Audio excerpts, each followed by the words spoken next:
আসসালামু আলাইকুম। আজ বাংলার বর্ণমালার পরিচিত নিয়ে আলোচনা করব ইনশাল্লাহ। এখানে আমি একটা ছকের সাহায্যে জিনিসটা বোঝানোর চেষ্টা করছি, তোমরা একবার দেখলেই ইনশাল্লাহ বুঝতে পারবে। আগে টোটালটা বলে নিই। এই টোটালটার নাম হচ্ছে, আর একটা নাম আছে বর্গীয় বর্ণ। এই বর্গীয় বর্ণ নিয়ে আলোচনা করব। কণ্ঠবর্ণ, কণ্ঠবর্ণ কোনগুলো? অ, খ, গ, ঘ, ঙ। এটা হলো কণ্ঠবর্ণ। তাহলে ক থেকে ঙ এই পাঁচটা হলো কণ্ঠবর্ণ। তালব্য বর্ণ, তালব্য বর্ণ কোনটা? চ, ছ, বর্গের জ, ঝ, পিঠফিলিঙ্গ। এই কটা হলো তালব্য বর্ণ। মূর্ধন্য বর্ণ, মূর্ধন্য বর্ণ কোনটা? ট, ঠ, ড, ঢ, আর একটা হলো মূর্ধন্য। এগুলো হলো মূর্ধন্য বর্ণ। দন্ত বর্ণ, দন্ত বর্ণ কোনটা? ত, থ, দ, ধ, দন্তন্য। এগুলো হলো দন্ত বর্ণ। ওষ্ঠবর্ণ প, ফ, ব, ভ, ম। এগুলো হলো অষ্টবর্ণ।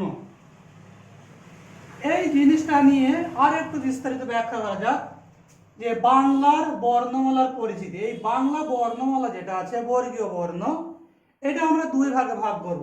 একটা হলো অঘোষ বর্ণ আর একটা হলো ঘোষ বর্ণ। অঘোষ বর্ণ কোনটা?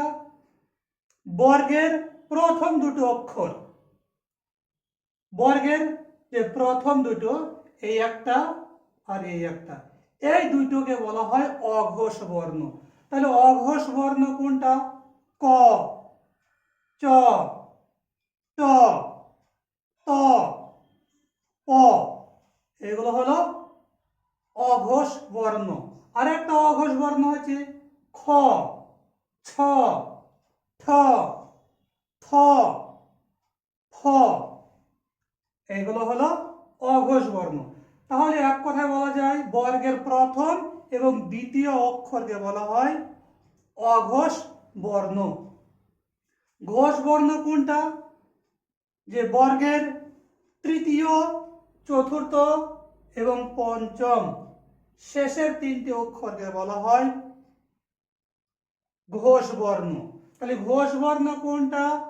গ, বর্গের জ, ড, দ, ব। এটা হলো ঘোষ বর্ণ। এটাও ঘোষ বর্ণ। ঘ, ঝ, ঢ, ধ, ভ। ঘোষ বর্ণ। এটাও ঘোষ বর্ণ। ইঙ্গ, পিঠলিঙ্গ, মূর্ধন্য, দন্তন্য, ম। এটা হলো ঘোষ বর্ণ। তাহলে প্রথম দুটো হলো অঘোষ বর্ণ। বর্গের প্রথম দুটো, যে প্রথম দুটো অক্ষর হলো অঘোষ বর্ণ, আর বর্গের শেষের তিনটি হলো ঘোষ বর্ণ। অঘোষ বর্ণকে আমরা দুই ভাগে ভাগ করব, একটা অল্প প্রাণ, একটা মহাপ্রাণ। অল্প প্রাণ কোনগুলো? উচ্চারণ করতে অল্প টাইম লাগে যেটা, সেটাকে বলা হচ্ছে অল্প প্রাণ। ক, চ, ট, ত, প। এটা হলো অল্প প্রাণ। মহাপ্রাণ একটু বেশি টান লাগে। খ, ছ, ঠ, থ, ফ। এটা হলো মহাপ্রাণ। ঘোষ বর্ণকে আমরা তিন ভাগে ভাগ করব, অল্প প্রাণ, মহাপ্রাণ আর নাসিক্য। অল্প প্রাণ কোনটা?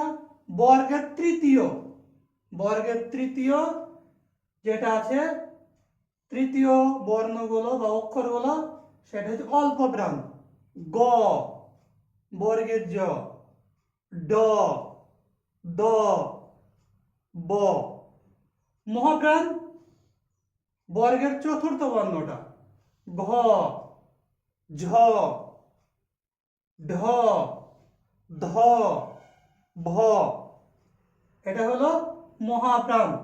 নাসিক্য বর্গের শেষ বর্ণগুলোকে বলা হয় নাসিক্য। ইঙ্গ, পেটলিঙ্গ, মূর্ধন্য, দন্তন্য, ম, এটা হলো নাসিক্য। তাহলে অল্প প্রাণ কোনটা?